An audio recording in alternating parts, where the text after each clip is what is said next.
Hi there. Welcome back. I had this bright idea. Bright idea. I was actually technology turn off. So, how are you? How is everybody? Are you good? I had this bright idea the other day. I was in a conversation with, well, good morning, sunshine, on this wonderful day. Good morning, Charles. So I was having this conversation the other day with a friend of mine who's a writer. He's very talented, very gifted. His name is Robert Boxdall, and I worked with him in another capacity than writing. I've done voice work with him. He's a Marvel Comics voice actor, and he's insanely talented. And he's written a book. He's written many things. This is his first novel, and it's called Willow's Run, and it's amazing. And he was saying that he's got somebody reading his book for him. And I said, when you say for, what exactly, how have you lost some ability that I don't know about? No, there are people who are reading the books. They're going online and they're reading the books. And I said, how do they do that? And he said, oh, it's very complicated. What they do is they pick up the book and they and I said, but isn't there some sort of technology involved in it? Yeah, you turn the camera on. Okay. So, but how do you look at the camera in the book at the same? You don't, Abby. You don't need to look at the camera all the time. You only need to look up at the camera when you're making some wisecrack remark. Oh, I see. Well, I could do that. He said, duh. So then I was talking. I love my friends. They're so supportive. So then I was talking to Billy, who said, yes. He said, you've done this a million times before, a million times. I've never read a book on camera. He said, sure you have, probably in little snippets. What I used to do when I was on camera and I was reading the stuff that they give you to read, they type out a script in really big font, and then they put it on a some device, mirrored thing. So I'm looking at the camera, but instead of looking at the camera, what I'm seeing in the camera slowly scrolling up is the text, and you get in sync with the person who's doing the scroll, and so that they match your comfort and your reading pace. The thing is, teleprompter. Teleprompter, said my teleprompter. Thank you, Charles.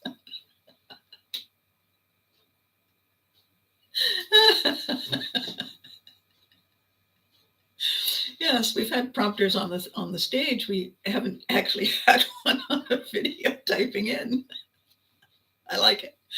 So I thought what I would do today is because the beginning of Fame is kind of interesting. It's in the first 4 or 5 pages are actually short paragraphs guiding you into. Good morning, Garen. How are you? I've decided I'm going to take the bull by the horns and do something technologically advanced for me. I'm going to blend the two things that Vikings did brilliantly. One is they told stories, and then the other thing they did brilliantly was tell their stories to other people. So I'm going to using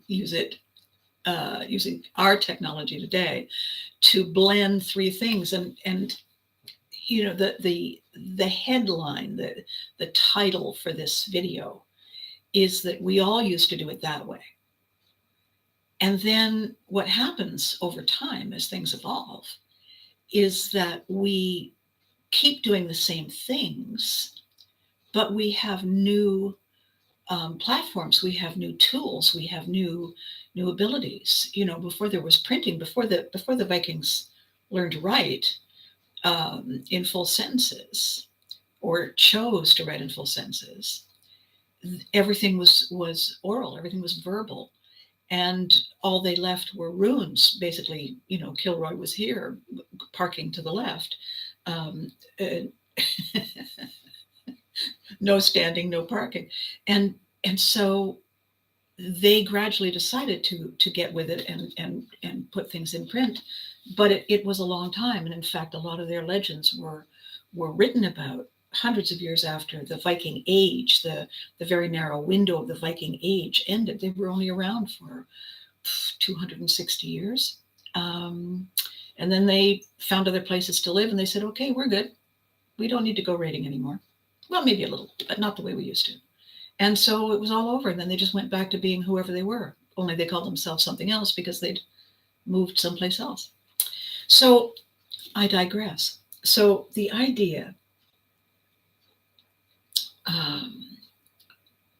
is that I'm not going to today delve into the actual chapters. I'm going to start and I'm going to read and I'm going to look up and comment on the thing I'm reading.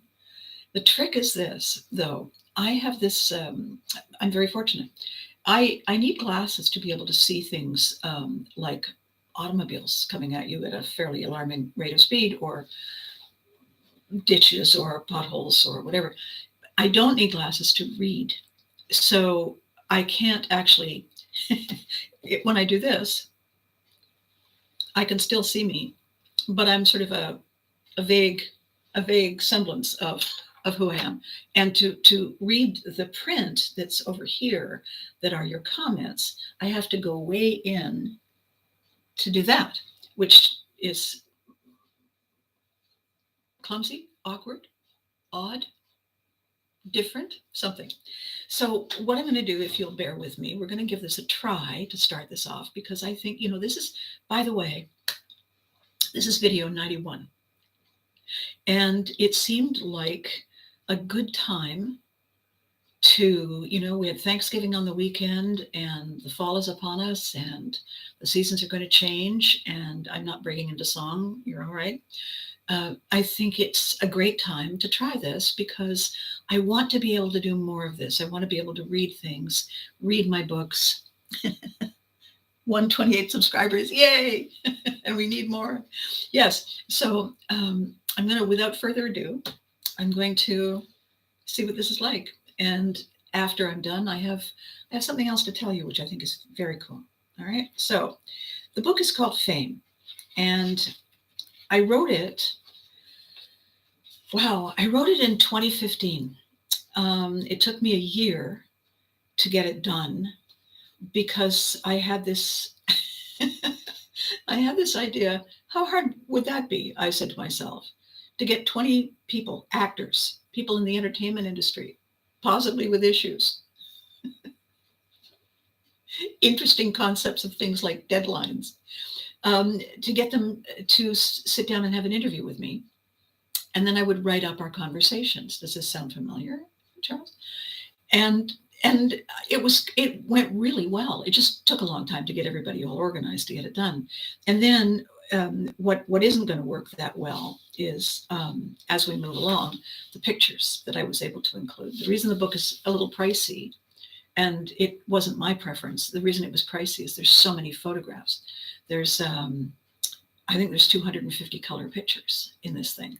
And you're not just charged by the page when you do this with Amazon, but you're charged by the number of color pages because it's a more expensive printing process. So whatever the price is on Amazon, that still doesn't leave a big margin. That's sort of what it costs. So once upon a time, let's see how this works. Okay, deep breath in, out. Fame. Fame is something we look up to and down on all at once. Everyone has an opinion, and nobody knows how it works. Not the fans, not the talent, not the suits. In the beginning, fame got its start when a caveman told a story and the rest of the tribe didn't kill him. Pretty soon he had a following. Who doesn't love a good story on a dark and stormy night? As soon as he got an agent, the cave glyphs were singing his praises. Next thing he knew, he was touring. The cult of personality. We've had it to here with info. You think we're talking and texting and scrolling for weather updates and stock quotes? What we crave is the human touch. We don't get attached to just anyone. We want to connect with the kind of someone we can imagine being best friends with because they remind us of us. It takes time and talent and work Fame can be distracting. It can make us forget that we get no wow unless someone does something amazing. With all the sizzle and snap, it's hard to see trending now as strategic. It's hard to imagine our heroes taking the really deep breaths. Fame is not a one-man show. In case you were thinking that fame is a solo ride, my kids and I are here to tell you otherwise. It takes two sets of people to make fame gel: those who love a good story and those who weave a great spell. When they come together and the mood is just right, it's nothing short of a miracle. We love stories that make us feel the way we used to feel when we were very small. We lose our way when we believe that the hype is all that matters, because we are the story, my little ones. We are the magic, after all. The pitfalls. The good and the bad news is that our lovely famous moments are mere moments. If they lasted longer, they wouldn't feel the way they feel. They wouldn't make us want them. Where do we lose our way? The bigger the possibility, the easier it is for us to believe that some other guy holds the key to our infinite possibilities. We've all suffered the outrageous slings and arrows lobbed at us by our critics. The $64,000 question is not, why don't they like us? It's, why do we bother to listen? Let the person who instantly memorized every word of a bad review, guilty, to tell you what we're thinking. We're thinking the critic may be the one who guards the gate and holds the key. Maybe if they like us, we say desperately. Well, this just in.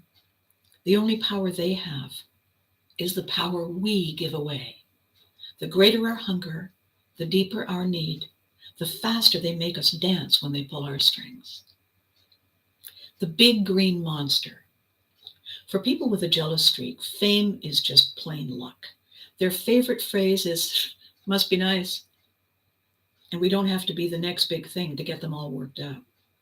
All it takes is a handy parking spot, a stray $5 or something cool in a discount bin that fits when we try it on. Hashtag Ottawa, hashtag fame. Every one of my talented kids got their start in Ottawa, Canada. Back then, Ottawa had a population of less than 300,000 people. Picture a city half the size of Washington, D.C. I mention Washington because Ottawa is Canada's capital. Like Washington, we host high-profile dignitaries. We become a home away from home to foreign diplomats. We entertain tourists. The last thing people think of when they plan to come and see us?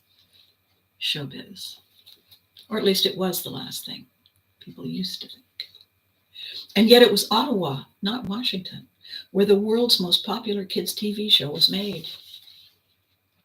It was Ottawa where Tylee Ross, Sandra Oh, and Alanis Morissette got their start. It was Ottawa that gave us Dan Aykroyd, Paul Anka, Margaret Atwood, Bruce Cockburn, the Cooper brothers, Lauren Green, and Rich Little. Think about that. What kind of crazy, fabulous magic pulls so much incredible talent out of one tiny government town? My brilliant kids and their legacy. My kids have walked the talk. They've messaged, they've shared is a legacy tool for life. Between the pictures and remember whens, you'll come to realize that fame gives us the power to own our moments and leverage our success if we know how to use it. My role in their lives. Funnily enough, I wasn't their mom. I've mentored a lot of people over the years in one-on-ones and workshops, community classes, and broadcasting courses. I ran a school where my kids were trained by industry professionals. What they took away that was bigger than how to sing or dance or juggle many hats was the understanding that it's only worth it if you give nothing less than your best. My kids said that fame has taught them things that mattered.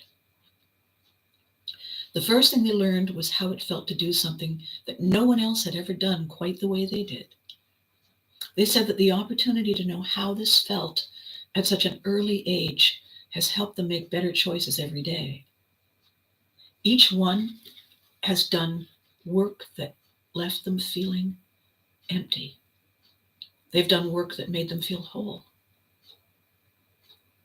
And they know the difference.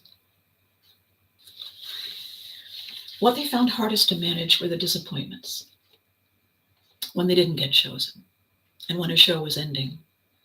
They said that it was a struggle to separate who they were from what they did. I mean, rejection is rejection, isn't it?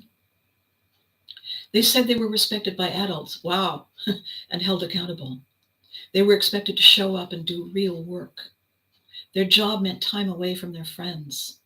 They would miss out on vacations and long weekends. And they knew this going in. The assumption that they could handle so many grown-up things was a source of pride to them. It was also a heavy burden. They said there were times when it didn't seem fair, when the rules were tough, when they somehow felt betrayed by them. They said that each time they were tested, they found out who they were. Each time they faced disappointment allowed them to glimpse their inner strength, move on from the moment, and believe in the person they could become. For starters, because my kids were nurtured and shaped by such amazing coaches, directors, and teachers, I asked for their input as well. Were my showbiz kids born with these qualities? Was it something they became?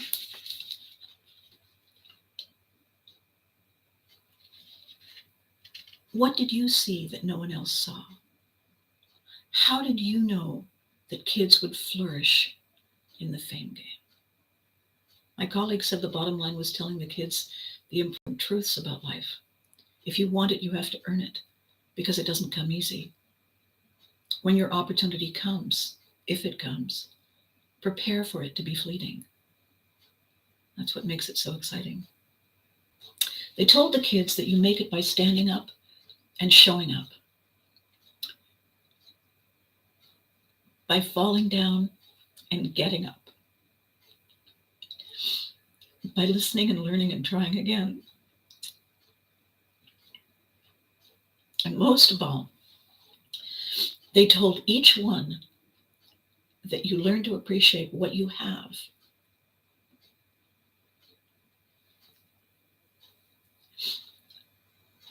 By taking nothing and no one for granted. Not even when you're a kid. You know, I've read this thing a million times. I read it 50 million times when I was editing it. And it never made me cry. I guess it's because I'm hearing it live. And because we're living in challenging times. But enough about them and that. Have you ever wondered what it's like to live in the spotlight? To wake up and realize you're suddenly someone big? What does it do to your grasp on reality? How does all the attention get you where you want to go? And what about getting typecast in a job? A career? Or a role? When you become that guy or gal or someone, how does that recognition get in the way of the next new things you may want to do and be and say someday? This is what we're here to find out. And the last line is, welcome to Fame, the Collector's Edition. My goodness. Driven to tears, and I'm going to put my glasses on and find out that you've all left the room. All right then, what have we said? $50 on Amazon. I saw Rich Little in 2001. Funny show, yes. Oh. Well, we didn't see that coming, did we? No, we certainly didn't. So here's what I'd like to know.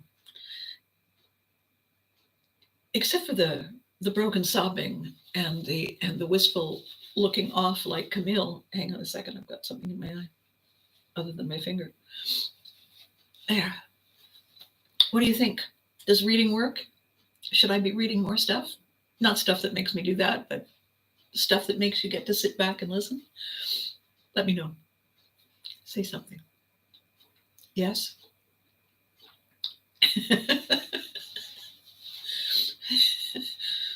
The critic did not mince words.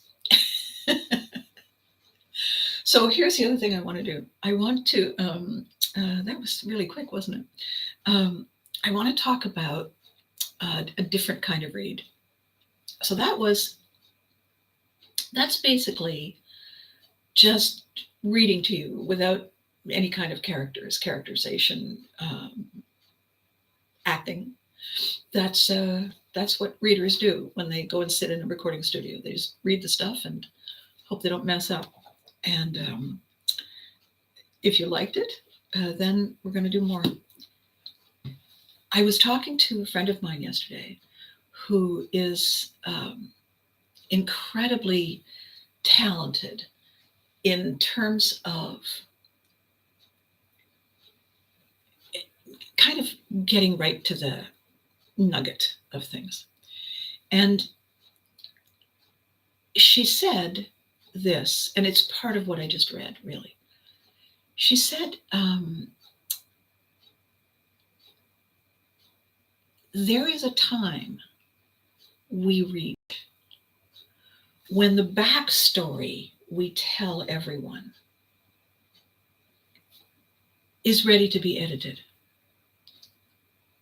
And I said, what do you mean? And she said, when I get together with people and I tell them why they would want to listen to me, I like to set the stage for them in case, somebody else bought them a ticket and they came along and they really had no idea what to expect. And I want to give them context. I want to put them in a place where they pretty much right out of the gate feel that I understand them, and that I have had things happen to me that are similar to the events in their lives. And therefore, what I'm saying isn't just stuff that I blurt off the top of my head. It's an opportunity also for me to start in a familiar place. And I said, sure, I do that too. And she said, yeah, I've realized though that some of it is no longer necessary. And if people do need more reassurance, they can reach out to me privately and say, why should I listen to you? And I can refer them, I can tell them, or I can refer them to the biography about me in my books or on my website. I don't need to begin every event taking people back in time and bringing them up to speed. And there's two reasons for that. One is that no matter how far back I go and no matter how much I give them, they'll never see it through my eyes. They'll only see it and hear it through their filters. And they'll take away what they take away. There's no amount of conversating I can do to get them exactly on the same place, on the same page with me before we move forward. It's like when a stranger asks you to dance. You don't say, I'd like to take 3 months of lessons first. You say, yes, I love this song. And you get up and step all over each other's feet. You laugh a lot. And then you get in the groove. And she said, there comes a time when you need to shed the layers that aren't necessary. Shed the apology. Shed the forgive me. Begin at the beginning. Begin on a fresh page on a new day. Give a little background, but basically let them decide if they need to know more before they're ready to stay. And I thought, that's incredible. It's a scary thing to do, to assume that people know who you are and just jump in. It's a crazy thing. A lot of famous people assume that everyone knows who they are. And the reason you get cured of that is the first time you walk around, like you're all that and this is my other good side. Somebody will say, and what is it that you do, dear? And, smaller head. Oh, okay. And you feel like an idiot because who did you think you were? However, today we live in a different time, and we have all these different platforms, and we have all different ways that we can get to know each other that don't require 3 months courtship with chaperones. We can jump right in. We can have the conversations that matter. We can have the fun right out of the gate. One of the chapters that is very cool is I want to find it and read it. I wasn't going to, but I didn't realize it wasn't going to take that long. And if you hated me reading, oh well. This is interesting. It's a behind the scenes. Okay, where are we here? 71. All right. So on page 71,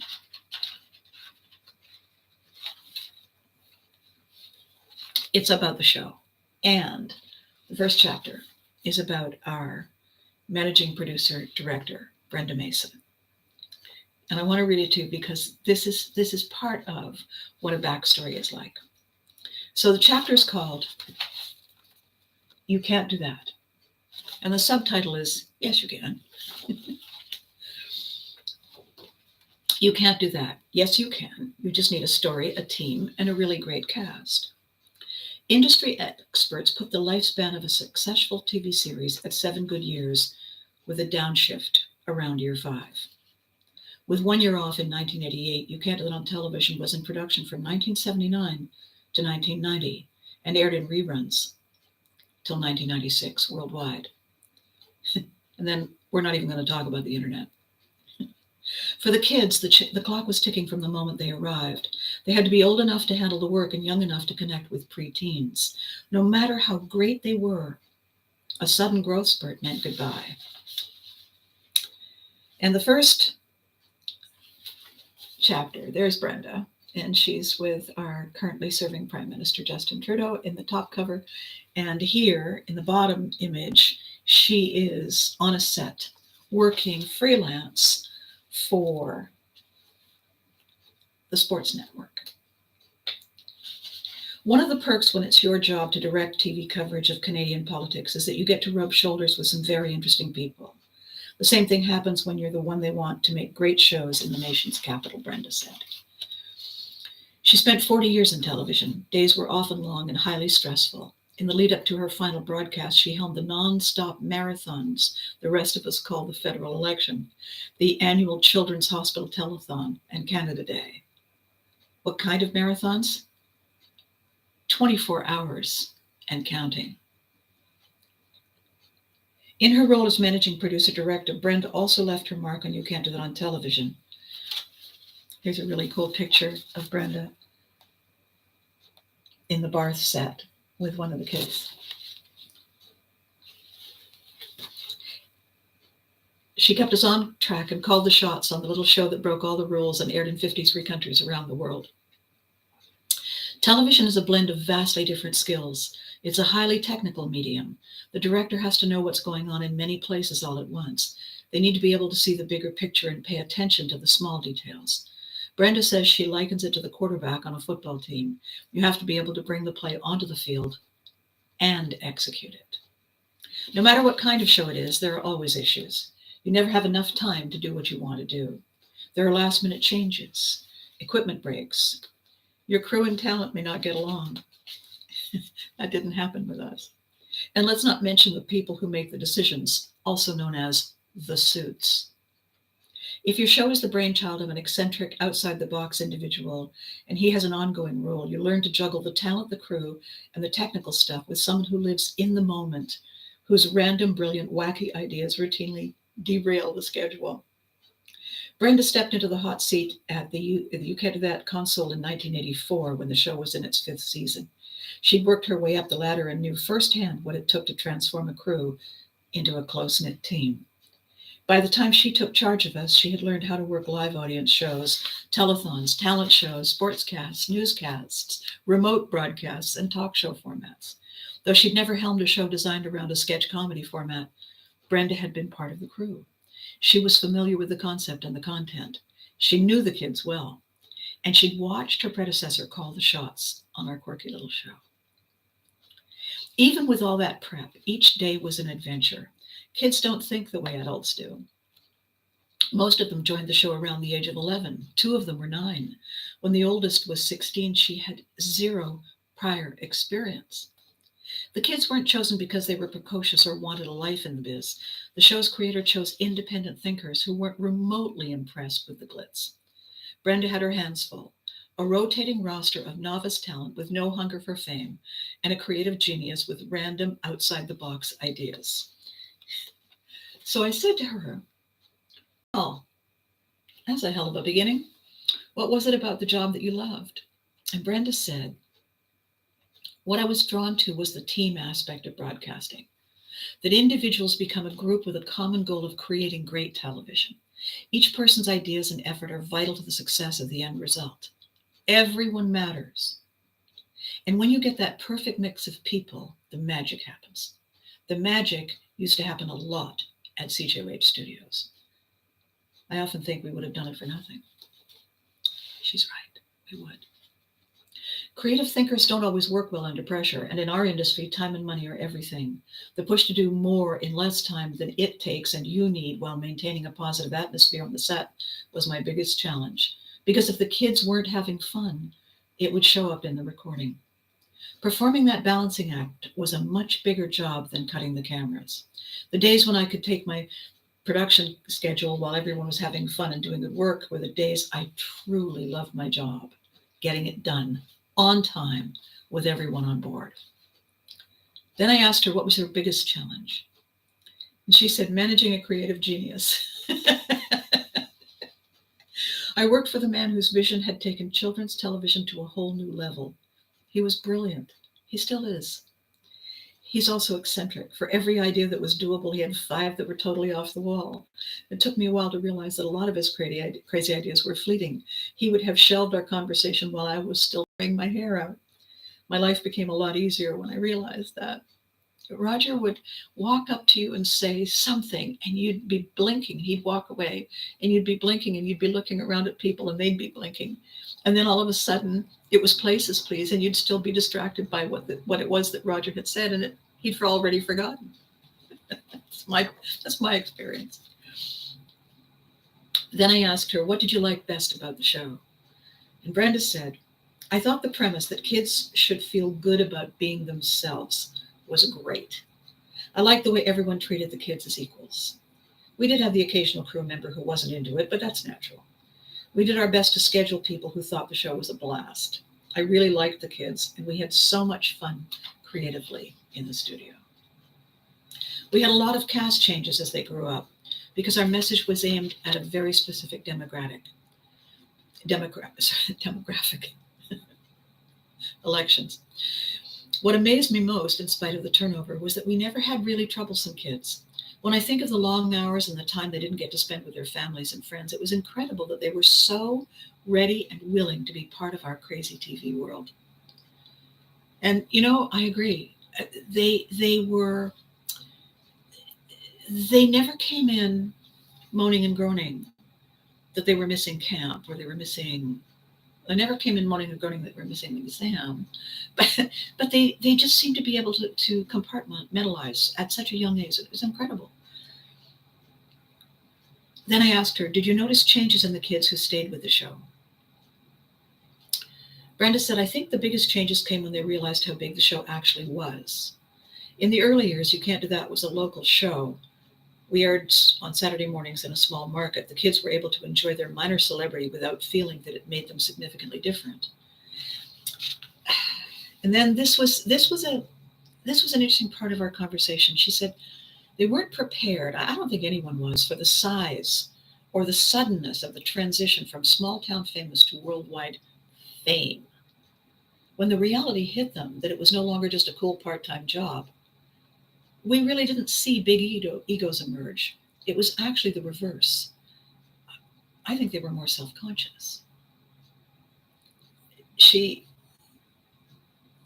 was funny when we had this conversation because you saw so many, we would work for 5 weeks and then there'd be a break, 5 weeks, and they would go away. And, in that time, there would be events in their lives.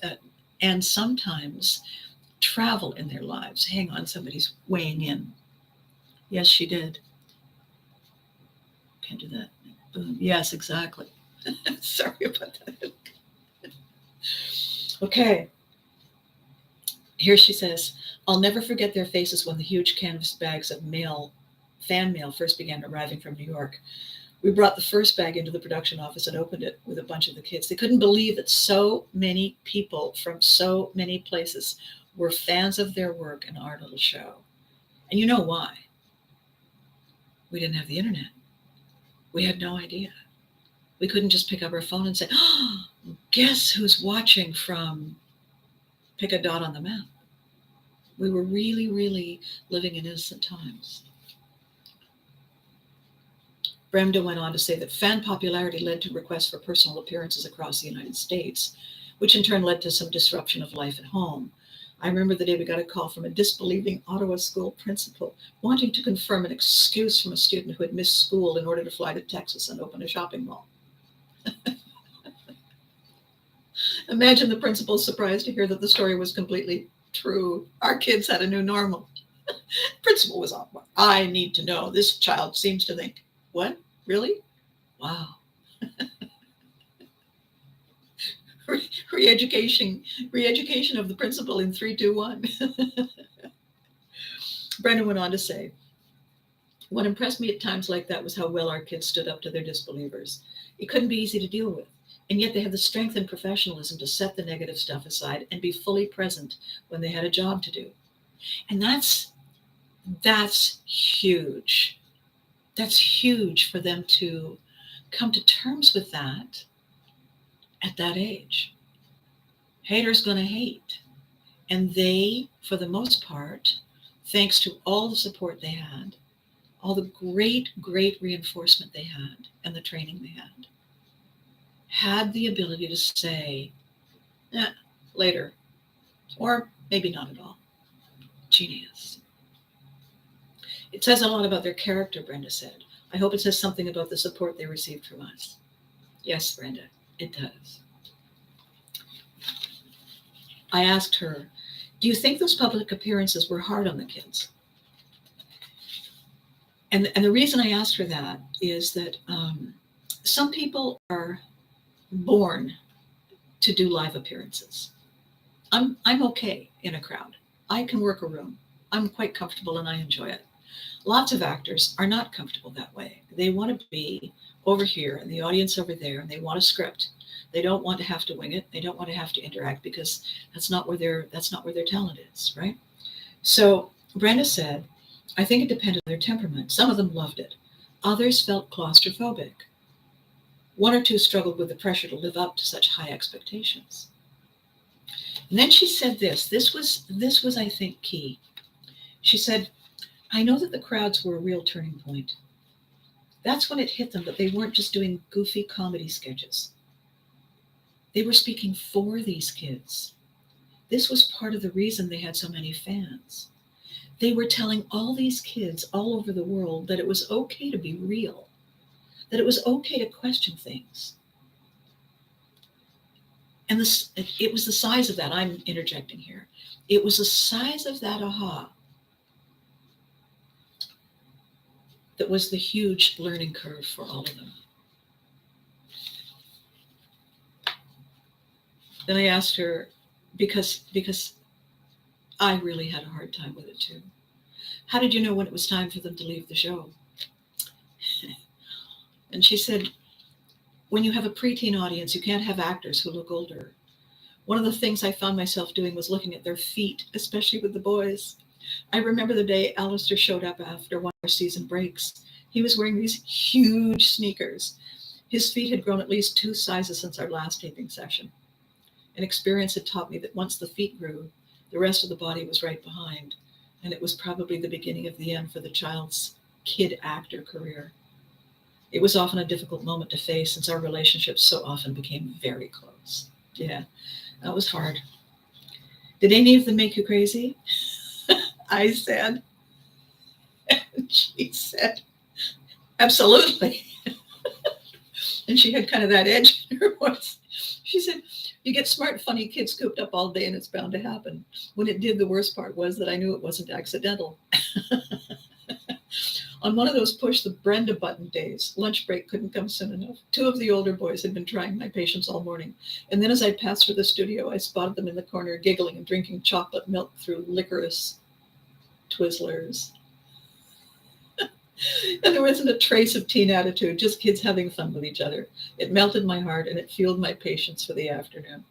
Yeah, because they could flip and they could flop back and forth so easily, because really, and this is happening to all of us right now. We are flipping back and forth from we want things the way they were when we weren't questioning so much, and yet at the same time we love all the new technology when it works for us, and we wish we could be there and be here at the same time. And of course, it's not possible unless we figure out a way to have these conversations and share our thoughts like this, right? What's going on here? Okay. So then I asked her, I've often wondered what you thought of the impact the show had on the kids. If your son had been the right age, for example, Brenda, would you have wanted that experience for him? And she said something that really, really cool. She said the most obvious impact the show had was that it gave the kids an opportunity that most people never get. Everything about it was a unique and valuable learning experience. The training they received boosted their confidence and taught them a lot about the masks we all wear. She said, our message was revolutionary and our kids got to be the messengers. They got to show the world a more honest view of what it was like to be a child. In practical terms, the kids were expected to do their best and make no excuses. They were taught to respect the work they were doing and support each other. You can't put a price tag on that. And then she said, my son had a lot of the same benefits when he joined a city league football team. He had to learn how to work with others and focus on a common goal. He had to know when it was okay to goof around and when it was time to get serious. He had to figure out on his own how to balance the good with the bad and handle the wins and the losses. I'm proud that he's learned those things so well. So then I asked her, you mentioned the opportunities just now, and it brings us to the question I'm struggling to answer. How do you define fame, Brenda? And you know what's really funny? When I asked her that, we were on the phone, and she said, that's a tough one. Can I get back to you? And I said, Brenda, it's the name of the book. Didn't you see it coming? We both laughed. And we talked about a bunch of other stuff. We actually had to talk around it because she had known it was coming, sort of. She had known that we were having this kind of fluid conversation. And Charles, for example, we've had our first interview, and it kind of flowed that way as well. We would talk about a number of things, and I would ask a question, you would answer it, and then it would kind of wander again, and then I would ask another question. And what I love about this, you see, is what you're getting at. I hope it's coming off the page. It was really Brenda and I talking together, friends, colleagues, remembering when, as opposed to that really stiff ask, answer, where people really aren't listening to each other and having a conversation. Yes, yeah, we're due for our follow-up for sure, says Charles. So this was the answer we got to eventually after we danced around it a bit. Brenda said, I think fame is a lot like a window to our dreams. It allows us to see and hear famous people and feel a connection. It allows us to it allows them, this is a big difference, it allows them to inspire possibilities in us. Isn't that fascinating? Fame allows famous people to inspire possibilities in us. I love that. When we see a famous person through that window and they say or do something that touches us in some way, it doesn't matter that we don't actually know them. We feel an immediate and powerful connection. When we experience this with other people, other fans and followers, we feel a kind of kinship with those people as well. People who find themselves at that window get to enjoy a rare view of the world. Like any great view, it comes at a price. To be famous, you have to be willing to shoulder a lot of responsibility and renegotiate your privacy. Yes, you do. People who want to be famous are searching for this window, I think.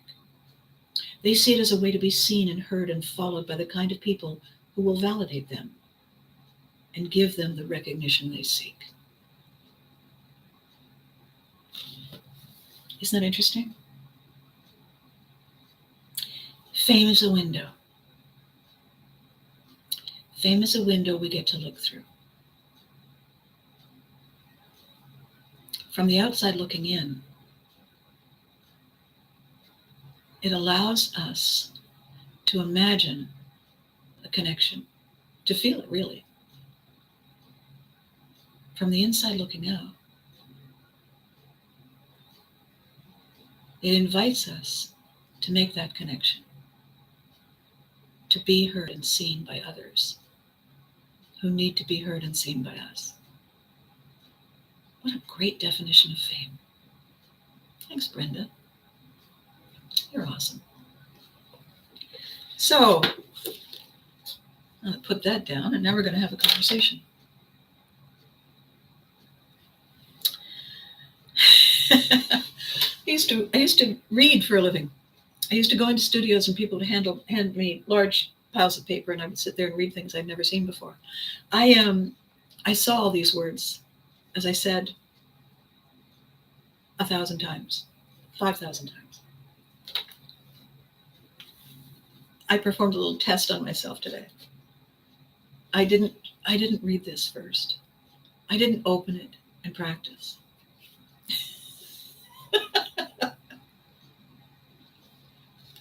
Because what's the worst that could happen? I think it went well. It felt like it went well. I made a couple of stumbles, but the secret in reading is taking your time and giving the words permission to be seen and heard and valued, right? That's the trick. It's the trick with everything. So the other thing I wanted to talk about today that I alluded to before is this idea of shedding the layers that we carry. It's different from baggage. I don't mean the traumas, and I don't mean the assumptions we make based on the stories, true or false, that we were told and we've chosen to believe in. That's not what I'm talking about. I'm talking about this thing we do, possibly out of nervousness, possibly as a way to prepare the ground before you plant the seeds. Share more than is necessary on the way in. And realize that if it was something that triggered us back in the day, and it doesn't trigger us now, maybe it's not part of the story anymore. At least not part of the immediately essential story. It was a dark and stormy night. Okay, granted. Those would be essential details. But how I felt about rainbows when I was 5, not so relevant. Do you see what I'm saying?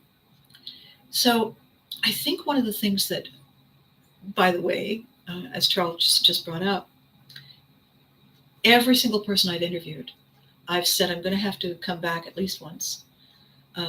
One time to ask more questions, another time to maybe ask more questions after that, and another time to give you what I've written and get your take on it. When I did the chapter with Brenda, our phone call was about an hour, 90 minutes long, because we talked about everything under the sun. I have no idea how many pages that was. I I wasn't really paying attention when I was reading, but now I'm curious. So, oh, 10 pages. I knew that going in. Every chapter is roughly 10 pages. So 10 pages was 5 pages was the introduction. 10 pages was Brenda's chapter. And 90 minutes on the phone laid the groundwork. Follow-up written questions several times. Did you mean this? What about that? Can I say the other? Writing it up, sending it to her, waiting, realizing, oh God, what if she didn't like it? I've just done this with 20 people. I'm going to have rejection 20 times.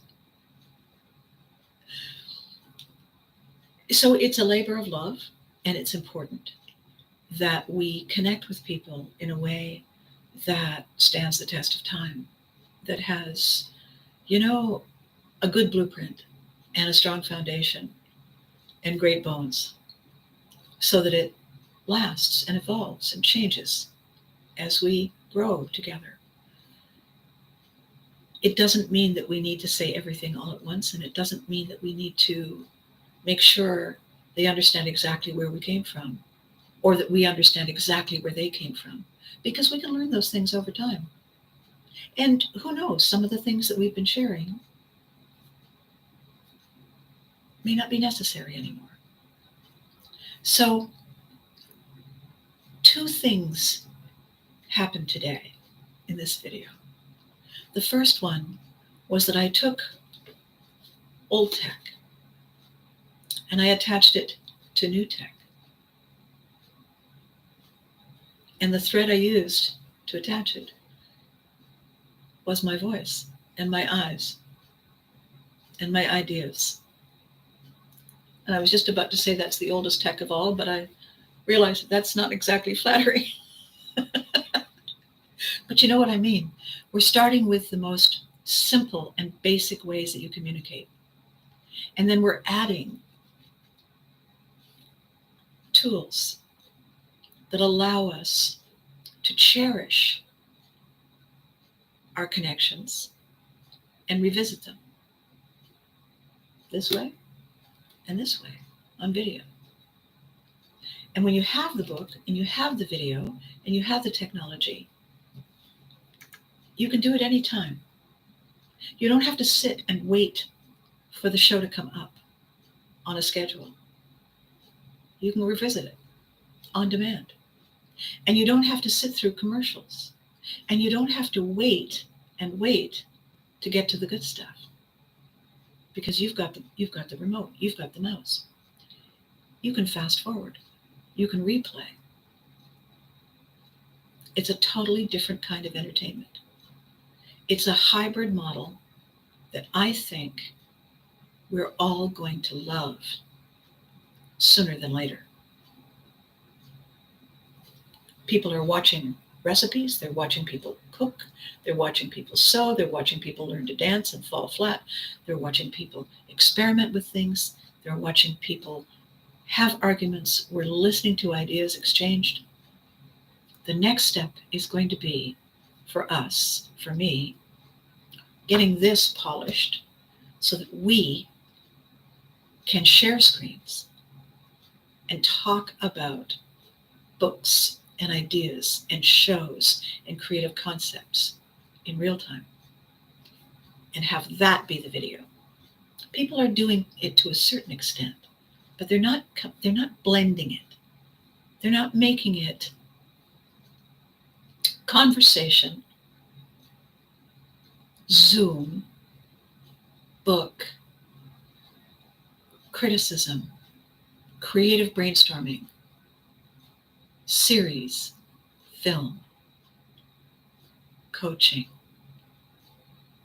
laughter, auditioning, training. They're not making it all this one beautiful, magical innovation. We are doing that. One delicious, addictive bite at a time. Story Me TV. It's coming into view on the horizon, and I'm so excited. Okay, I just looked at the clock. Two things. 128 subscribers. Yes, we want to hit 150. I'd like 150 before Christmas. I think that would be an amazing goal. I really do. So tell your friends, nudge them, tell them exciting things are happening. And by the way, when you're telling them, there's more than one list of stuff on my videos. I don't know if you're aware of that. There's the live stuff I'm doing now. There's the pieces that I did on Facebook that I posted here. There's a whole other set of other things, podcasts I did. There's clips of some of the You Can't Do That sketches. There's quite a big collection of stuff that people can enjoy and scroll through. So don't forget to tell them that. Oh, Charles, thank you. Charles is going to keep spreading the word. So the first thing was about growing our tribe, and making sure our tribe understands what a cool place this is and how much stuff there is to watch. And the second thing is, I'm going to be back on Thursday. I'm not going to read from Fame on Thursday. I'm going to read a different book, and you're going to get to see a different way it works. Okay? So I'm looking forward to doing that. And I really want to hear your reviews. I want to hear, not simply that you liked it, although you liked it is awesome, but tell me what you think. Tell me if it was fun, if you want to hear it again. Okay? I need to know this stuff. I need to know how to fix it, how to tweak it, how to make it better. All right? You need to do that for me. I need direction. I need my close-up Mr. DeMille. All right? So do that for me. And until I see you again, be good to you. You deserve it. Thank you for coming. Remember to hug your loved ones. Bye for now.